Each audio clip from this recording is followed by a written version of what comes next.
కేంద్ర ప్రభుత్వం ఇచ్చే పథకాలు చాలా వరకు ప్రజలకు తెలియవనుకోవాలో లేదంటే తెలియనివ్వరనుకోవాలో. కానీ ఇప్పుడు కూటమి ప్రభుత్వం ఉంది కాబట్టి భాగస్వామ్యంగా తెలుగుదేశం పార్టీ ఆంధ్రప్రదేశ్‌లో అధికారంలో ఉన్నారు కాబట్టి ఖచ్చితంగా చెప్పే ప్రయత్నం చేస్తున్నారు. ఆంధ్రప్రదేశ్‌లో ఇప్పుడు త్వరలో దాదాపు ఒక 15 రోజుల్లో ఒక నిధులు విడుదల కాబోతున్నాయి. అది కూడా పూర్వోదయ అనే పథకానికి సంబంధించి. అసలు ఏంటి ఈ పథకం? కేంద్రం గనక ఈ పూర్వోదయ పథకం కింద నిధులు గనక విడుదల చేస్తే ఆంధ్రప్రదేశ్‌లో చాలా వరకు అభివృద్ధికి సంబంధించిన మౌలిక వస్తువులకు సంబంధించిన అంటే రోడ్లు, ఇలాంటి సాగునీటి ప్రాజెక్టులు ఇలాంటి చాలా పూర్తి చేయొచ్చంట. ఎందుకంటే దాదాపుగా 40,000 కోట్ల రూపాయలు విడుదలయ్యే అవకాశం ఉంది. అయితే ఇవి ముందు అసలు దక్షిణాది రాష్ట్రాలకి ఇవ్వాలని అనుకోలేదు. దక్షిణాది రాష్ట్రాలకి భిన్నంగా ఉన్న రాష్ట్రాల్లో మాత్రం విడుదల చేయాలనుకున్నారు. కానీ మరి ఇది చంద్రబాబు గారి వల్లో లేదంటే మోడీ గారు ఏపీ మీద ఆయనకున్న అభిమానం, ప్రేమ వల్ల ఇదైతే ఆంధ్రప్రదేశ్‌కి దక్కింది. ఇది ఇప్పుడు తెర మీదకి తీసుకొస్తున్నారు. కాకపోతే ఇది పూర్వోదయ పథకం ద్వారా డబ్బులొస్తున్నాయని చెప్తున్నారు తప్ప దీని వెనక ఏం జరిగింది అనేదైతే మాత్రం ఎవరు పెద్దగా క్లియర్‌గా అయితే రాయట్లేదు. అసలు ఏంటి ఈ పూర్వోదయ పథకం? కూటమి భాగస్వామ్యం వల్లే ఆంధ్రప్రదేశ్‌కి ఇది దక్కిందా? అలాగే దక్కిందని అనుకోవాలా? ఇది అంశం మీద చర్చించే ప్రయత్నం చేద్దాం. సార్, వాస్తవానికి ఈ పథకం అయితే ఆంధ్రప్రదేశ్‌కి రాదు. ఒడిస్సా, పశ్చిమ బెంగాల్ ఇలా కొన్ని రాష్ట్రాలకు మాత్రమే, మహారాష్ట్ర కానీ ఏపీకి కూడా ఇచ్చారు అనేది దీనివల్ల నిజంగా అంటే మనతో ఉన్న రాష్ట్రం మీద ఉన్న ప్రేమ లేదంటే చంద్రబాబు నాయుడు గారి విజ్ఞప్త ఎక్కడ వర్కౌట్ అయింది అసలు ఫస్ట్ ఇది? ఈ వాస్తవంగా ఆల్ స్టేట్స్కి ఇస్తున్నారు, పర్టికులర్గా మనకేం కాదు. కేంద్ర ప్రభుత్వ పథకాలు ఇదివరకు ఇప్పటికీ తేడా ఏంటంటే ఇదివరకు మానిటర్ చేసేటటువంటి యంత్రాంగం నిర్లిప్తంగా ఉండేది. అంటే సాధారణంగా అధికార యంత్రాంగాలకి వీళ్ళకి డబ్బులు నెల నెలా జీతం వచ్చేస్తుంది, ప్రత్యేకించి రాష్ట్రానికి చెయ్యాలన్నది ఏం లేదు. ప్రభుత్వం చెప్తే ఓటు చేస్తారు అంతవరకే. అలా కాకుండా ఇప్పుడు పవన్ కళ్యాణ్ ఒకవైపున పంచాయతీరాజ్ మంత్రిగా ఉన్నారు. ఆయన ఈ పథకాలు ఎప్పటికప్పుడు మానిటర్ చేసుకొస్తున్నారు. ఇదివరకు జరిగేది, చంద్రబాబు గారు ఉన్నప్పుడు జరిగేది, జగన్ ఉన్నప్పుడు జరిగేది. అయితే ఏం చేస్తారంటే రాష్ట్ర ప్రభుత్వ పథకాల్లో వాటిని యాడ్ చేసేస్తారు. ఇప్పుడు ఫర్ ఎగ్జాంపుల్ రీసర్వేకి పేరేమని పెట్టారు? ఇప్పుడు మళ్ళీ చంద్రబాబు గారి వాళ్ళ స్టేట్మెంట్ ఇచ్చారు, రీసర్వే త్వరగా పూర్తి చేయాలి వచ్చాడు. అది ఎలక్షన్స్ ముందు రీసర్వే చేయడానికి భూసురక్ష కార్డు అనేది కూడా ఇస్తారు. ఒకప్పుడు వాస్తవంగా 2019కి ముందే వచ్చింది ఇది. దానికి భూద్వార్ కార్డు అని పేరు పెట్టి అప్పట్లో ఇవ్వడానికి ప్రారంభించారు వీళ్ళు. కానీ లైన్లోకి రాలేదు. ఈ లోపు మోడీకి వీళ్ళకి విభేదాలు రావడంతో పక్కన పెట్టేశారు ఆ పని. తర్వాత జగన్ వచ్చాక దానికి భూసురక్ష హక్కు అన్నటువంటి పేరు పెట్టేసేసి జగన్ అన్న ఒక ముందు పెట్టాడు.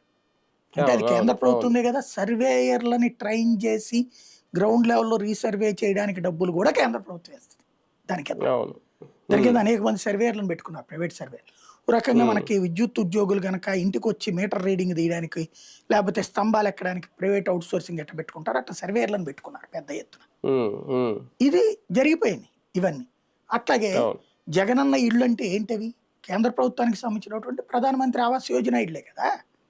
అంతకుముందు చంద్రబాబు చెప్పిన టిట్కో ఇళ్ళు అయ్యే కదా. మనకి వాస్తవంగా చెప్పాలంటే మన రాష్ట్ర బడ్జెట్ చంద్రబాబు టైంలో 2019 దిగే నాటికి 55,000 కోట్లు 60,000 కోట్లు ఉంది రాష్ట్ర ఆదాయం అంతే. మనకి కేంద్ర ప్రభుత్వం నుండి వచ్చేటటువంటి దాదాపుగా ఒక 80,000 కోట్ల దాకా వచ్చాయి అప్పుడు, 70-80,000 కోట్లు. ఇవి అవి కలిపి రాష్ట్రం నడుచుకుంటూ వెళ్ళిపోయింది. పైన 3 లక్షల కోట్లు అప్పు చేసుకున్నారు ఎఫ్ఆర్బిఎం నిబంధనల ప్రకారం. అది బాబు టైంలో జరిగినటువంటి. జగన్ వచ్చాక ఈ పథకాలకు సంబంధించిన మళ్ళీ వినియోగించుకున్నాడు అతను. అతని హయాంలో 95,000 కోట్ల దాకా ఆదాయం పెరిగింది రాష్ట్రానికి. అంటే 55,000 కోట్ల నుంచి 95,000 కోట్ల దాకా దాదాపు ఆదాయం పెరిగింది రాష్ట్రానికి. దానివల్ల సంక్షేమ పథకాలు ఎక్కువ ఇవ్వగలిగారు. దాంట్లో మెయిన్ లిక్కర్ లాంటి దాంట్లో, ఇసుక లాంటి దాంట్లో డబ్బులు రాష్ట్రానికి వచ్చినాయి కదా, ప్రభుత్వానికి వచ్చినాయి కదా. అంతకుముందు చంద్రబాబు గారు స్టార్ట్ అయినప్పుడు 10,000 11,000 వచ్చేది లిక్కర్ మీద. తను దిగిపోయినాటికి 17,000 కోట్లు వచ్చింది. జగన్ ఎక్కేనాటికి 17,000 కోట్లు వస్తే దిగిపోయినాటికి 25,000 కోట్లు వచ్చింది. మధ్యలో కరోనా ఉన్నా కూడా అతను కంటిన్యూ చేయగలిగాడు. అంటే సంక్షేమ పథకాలు ఇట్లా నడుస్తాయి. అట్లాగే రోడ్లు వేసేవి అనేక ఉపాధి హామీ పథకం కింద. ఇవే కాకుండా గ్రామీణ సడక్ యోజన ఉన్నాయి, గ్రామాలకు రోడ్లు. ఇవి పూర్వాంచల పథకాలని. ఇవన్నీ ఏంటంటే కేంద్ర ప్రభుత్వము, మనం అంటుంటారు కదా మా దగ్గర నుంచి 100 రూపాయలు తీసుకునేది 40 ఇచ్చింది, 45 ఇచ్చింది అన్నటువంటిది. అది ఒక పార్శ్వం. మిగతా అన్ని కూడా ఇట్లా పంచుతుంది వివిధ పథకాల రూపంలో. ఎందుకు ఇట్లా చేస్తుంది అంటే నీ డబ్బులు నీ దగ్గర పెట్టుకుంటే రాష్ట్రానికి దేశాలకు భద్రత ఎట్లాగా? నీవు ఎట్ట బాగుపడ్డావు మిగతా దేశాలు కూడా అట్టాగే బాగుపడాలి కదా. ఒకప్పుడు ఉత్తరప్రదేశ్ ఇవాళకి కూడా భారతదేశంలో అత్యధిక జనాభా ఉన్నటువంటి రాష్ట్రం, దాదాపు 20 కోట్ల జనాభా ఉన్న రాష్ట్రం. కానీ దాంట్లో ఇదివరకు సంక్షేమ పథకాలు అందేవి కావు, అతి తక్కువ మాత్రమే అందేవి. అది పార్టీ వాళ్ళకి అధికారంలో ఉన్న వాళ్ళకి ఇచ్చుకునేవాళ్ళు. ఇప్పుడు అందరికి ఇస్తున్నారు అక్కడ, అర్హులందరికీ. దానివల్ల ఇప్పుడు వాళ్ళ ఎదుగుదల సాధ్యమైంది. బీహార్ వాడు వాళ్ళు నీ దగ్గరకు వచ్చి ఇక్కడ పనిచేస్తున్నాడు, ఎందుకు సాధ్యమైంది? 4 రూపాయలు అక్కడ ఇవ్వబట్టినే కదా వాళ్ళకి. ఇవాళ బీహార్ బాగుపడిందంటే ఏంటి? కొంత అదే కదా కారణం. ఇట్లాగా ఆ వెనుకబడి అంటే ఇది విభిన్న భాషలు విభిన్న జాతులు ఉన్నటువంటి దేశంలో అన్ని ప్రాంతాలు డెవలప్ కావాలంటే అదేం ఆంబుబుష్ అంటే అయిపోదు. ఉన్న చోట నుంచి తీసుకెళ్లి లేని చోట పెడితేనే సాధ్యం. ఇప్పుడు ఆ ఆస్పెక్ట్లో ఏదైతే ఇంతవరకు వివక్షకి నిర్లక్ష్యానికి గురైనటువంటి ప్రాంతాల మీద ప్రత్యేక కాన్సన్ట్రేషన్ చేశారు. ఒకప్పుడు స్వర్ణ చతుర్భుజి లేకపోతే నేనే చాలాసార్లు చెప్పాను మీకు, హైదరాబాద్ వెళ్ళాలంటే 12 గంటలు పట్టినటువంటి వాళ్ళు అలా అనిపించిన వాళ్ళు. అదే వాళ్ళు హైదరాబాద్ 4 గంటలు వెళ్ళిపోగలుగుతున్నాం. అంటే ఏంటి? మార్పు అనేటటువంటిది ఆ రోడ్డు వేయడం వల్ల స్వర్ణ చతుర్భుజి. ఇప్పుడు అవే కాకుండా గ్రామీణ సడక్ యోజన, గ్రామీణ రోడ్లు నాకు బాగా గుర్తు. మా బంధువుల ఊళ్ళు చాలా వరకు కూడా పల్లెటూళ్ళు, పక్కా పల్లెటూళ్ళు. లైక్ కృష్ణా జిల్లాలో అయ్యంకి దగ్గర ఒకటి ఉంటుంది, అమరావతి ఉంటుంది, కొల్లిపార ఉంటుంది, ఇట్లాంటి ఊళ్ళు ఉన్నాయి. ఇవి అక్కడ ఎప్పుడు చూసినా ఆ నేలల మట్టి నేలే. రోడ్డు ఉండటం అన్నది ఆ ఊరు మొత్తం మీద 1-2 చోట్ల ఉంటుంది. అంటే ఆ సర్పంచ్ గారి ఏరియాలోనో అక్కడ ఉంటుంది తార్ రోడ్డు, సిమెంట్ రోడ్డు. మిగతా చోట్ల ఉండే కదా ఒకప్పుడు. డ్రైనేజ్ సిస్టమ్ అసాధ్యం. ప్రతి ఇంటి పక్కన బయట ఒక గొయ్యిదో ఉంటుంది, ఈ నీళ్ళు అందులోకి వస్తాయి, అవి నిండిపోతాయి. వర్షాలు వచ్చినంటే అయ్యి కలిసిపోతాయి, నిండిపోతాయి. ఈ డ్రైనేజీలు తీసుకెళ్లి కాలంలోకి దోసేస్తుంటారు అక్కడ. ఇవి ఏళ్ల తరబడి చూసాం చిన్నప్పటి నుంచి. అట్లాంటిది అటల్ బిహారీ వాజ్పేయి ఇచ్చాక గ్రామీణ సడక్ యోజన, ఉపాధి హామీ పథకం, ఈ 2 ఆయన హయాంలో ప్రారంభించినటువంటి. ఈ గ్రామీణ సడక్ యోజన కింద గ్రామీణ రోడ్లని వేయడం, దానికి కేంద్ర ప్రభుత్వం 70 రూపాయలు ఇస్తే రాష్ట్ర ప్రభుత్వం 30 రూపాయలు పెట్టుకోవాలి. రాష్ట్ర ప్రభుత్వం తెలివిగా ఏం చేస్తుంది? ఉపాధి హామీ లెక్కకి చూపెడుతుంది, ఈ కూలీలతో ఆ పని చేయించేస్తుంది, మళ్ళీ అడిషనల్ డబ్బులు తింటుంటారు. ఇది ఒక ఆట నడుస్తుంది. కానీ మనకి వాళ్ళు 30 తిన్నా 70 రోడ్లు వచ్చింది ఇక్కడ. ఆ తర్వాత ఇవాళ చూస్తే ప్రతి గ్రామంలో కూడా రోడ్లు ఉన్నాయి కదా, చాలా రోడ్లు ఉన్నాయి, తారు రోడ్లు, సిమెంట్ రోడ్లు. అట్లాగే మోడీ వచ్చిన తర్వాత మరుగుదొడ్లు. అంతకుముందు మరుగుదొడ్లు అంటే బాగా గుర్తు, చెంబులు పట్టుకుని వెళ్ళేవాళ్ళు ఊరు బయట. లేడీస్ అయితే తెల్లారుజామున 4ంటికే లేచేసి వెళ్ళిపోయేవాళ్ళు. పాప వాళ్ళ జీవితం నరకం అనమాట.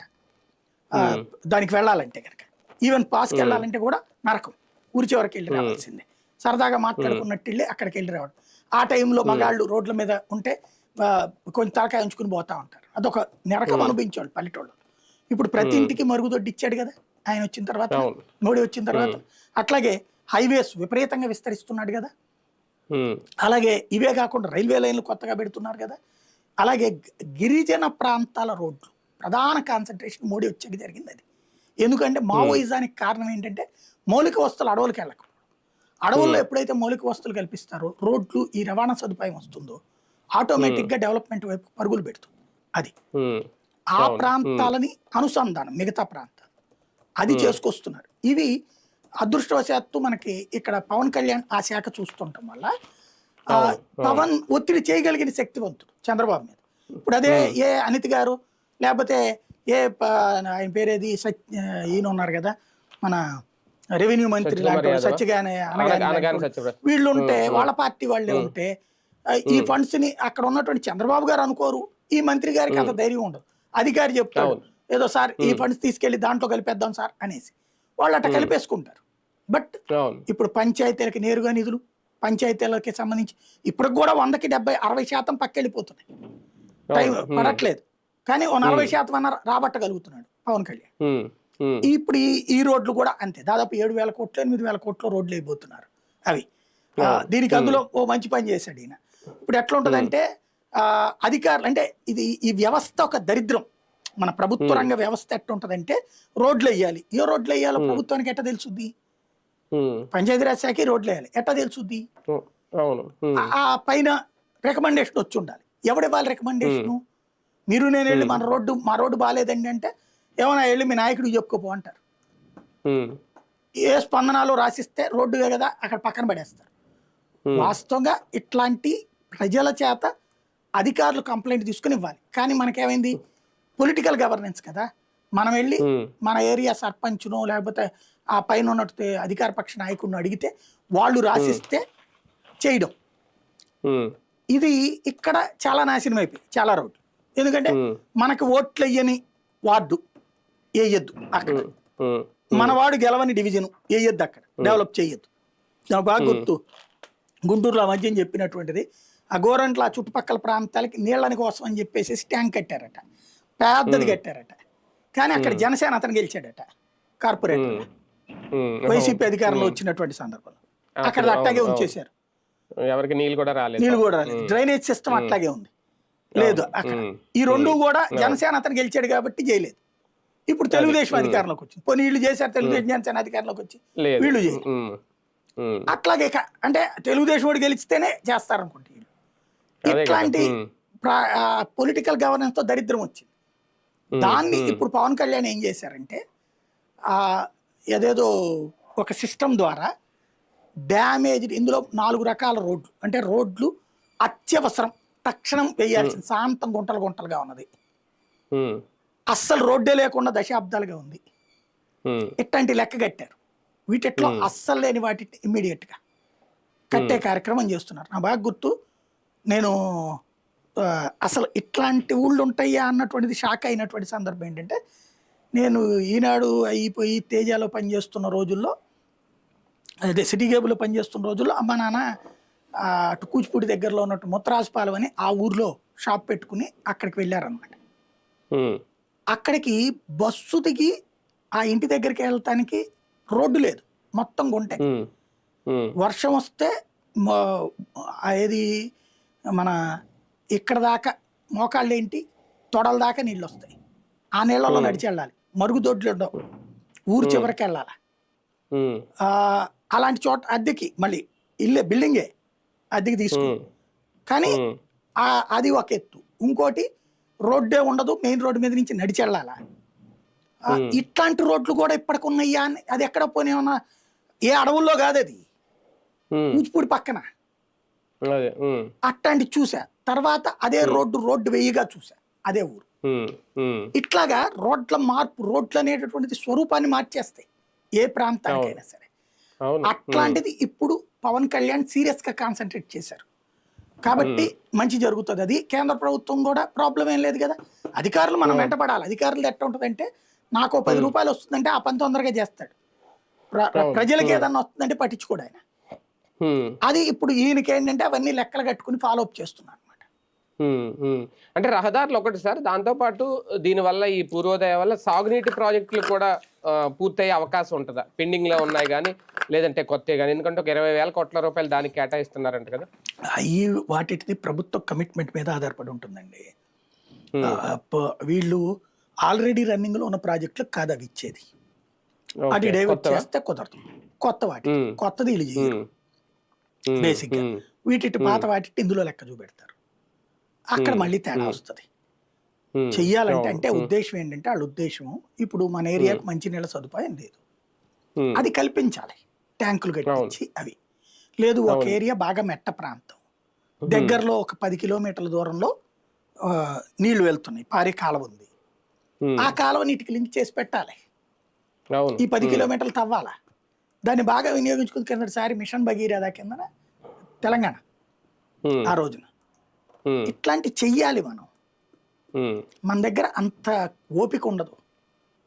మనదంతా ఏంటంటే, ఇవాళ 100 రూపాయలు పెట్టాం, ఇంకో 200 వాడు వేయాలి, 300 పని జరగాలి, నా పేరు చెప్పుకోవాలి, ఇంతే లెక్కల్లో ఉన్నాం మనం.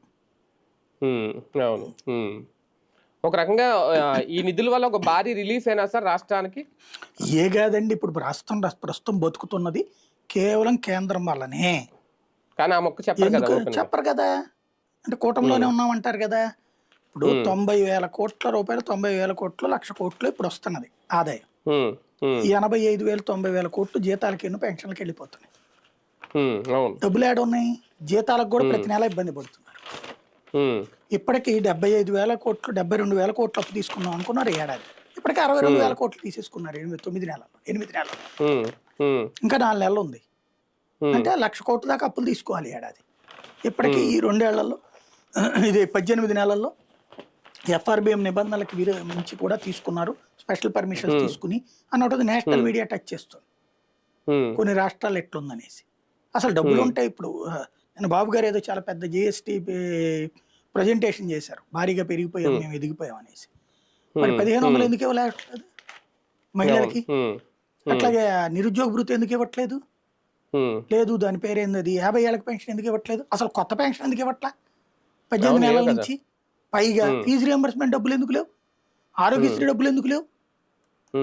7 లక్షల కోట్లు జగన్ నాశనం చేస్తే నేను సంపాదించి పెట్టానని చెప్తున్నారు. అసలు మొదట్లో ఒంటరి మహిళ పింఛన్లు ఇచ్చేస్తున్నాం 70,000 మందికి అని చెప్పి చాలా హడావుడి చేశారు, పేపర్లో హెడ్ లైన్స్ రాశారు. అప్పుడు తర్వాత డేట్లు కూడా మార్చారు, ఆగిపోయినాయి, ఇప్పటి వరకు ఇవ్వలేదు, ఎప్పుడు ఇస్తారో కూడా తెలియదు. అదే స్పౌజ్ పెన్షన్, భర్త స్పౌజ్ పెన్షన్, అవును అవును, అదే లేదు స్పౌజ్ పెన్షన్. అన్ని ప్రచారాలు తప్పించి 70,000 మందికి అని లెక్క. డబ్బులు ఏమో నా దగ్గర ఎక్కువ ఉన్నాయి, నేను బాగా సంపాదించాను, జగన్ నాశనం చేస్తాను. జగన్ ఏ రోజున డబ్బులు ఆపలేదు ఇలాంటి ఏ సంక్షేమం. 4 రోజులు లేట్ అయితేనే రచ్చరచ్చ చేశారు.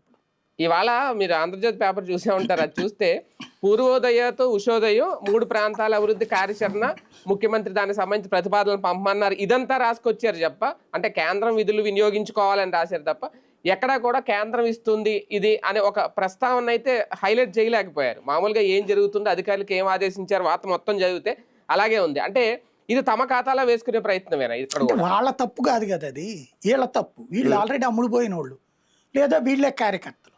నిన్న కూడా అంతే, రోడ్లది కూడా అట్టగే రాశారు, కేంద్ర నిధులతో అనినేమో చివరి లోపల ఒక ముక్క రాస్తారనమాట. పాప బీజేపీ వాళ్ళకేమో వాయిస్ తక్కువ, మీడియా లేదు. ఇంకోటి వీళ్ళకి బాకాలు ఉదేవాళ్ళు తయారయ్యారు ఆ పార్టీలో. దాంతో వాళ్ళ కాళ్ళకి ఇదిగో కనీసం నువ్వు వచ్చి ఓ ప్రెస్ మీట్ పెట్టుకుని అయ్యా ఇదిగో నువ్వు వీళ్ళకి ఎట్టాగో కేంద్రం నుంచి వివరాలు తెప్పించుకోవట్లా, కానీ కనీసం ఆ పేపర్లో సరిగ్గా చదివి దాన్ని బేస్ చేసుకుని ఇదిగో ఈ పథకానికి సంబంధించి వాళ్ళ పత్రికలో కూడా వచ్చింది, మేము ఇస్తున్నాం ఇది అని చెప్పుకోవాలి కదా. 40,000 కోట్లు కదా, చిన్నదనుకుంటే అనుకోవచ్చు, 5,000 కోట్లు 6,000, 40,000 కోట్లు అంటే మాట్లాడు. అది బీజేపీ వాళ్ళకి చెప్పుకోవడం చేత కాదు. ఇంకోటి తెలుగు బీజేపీ వాళ్ళు ఎక్కువ ఉన్నారు. మనకి ఒక్కోసారి కామెంట్లో పెడుతుంటారు కొంతమంది, మీరు జాతీయ రాజకీయ వ్యవహారాలు అవన్నీ బాగా చెప్తారు కానీ ఆంధ్రాలో తేడా చెప్తారు. ఇట్ట మాట్లాడితే మండుతుంది, నిజాలు చెప్తే. నిజాలు మాట్లాడకూడదు, అబద్ధాలతో ఆ భ్రమంలో బ్రతుకుతా ఉండాలన్నమాట, అంతే. అది వీళ్ళు రాసినట్టే చెప్తే మంచిది, నిజాలు బయట పెట్టకూడదు.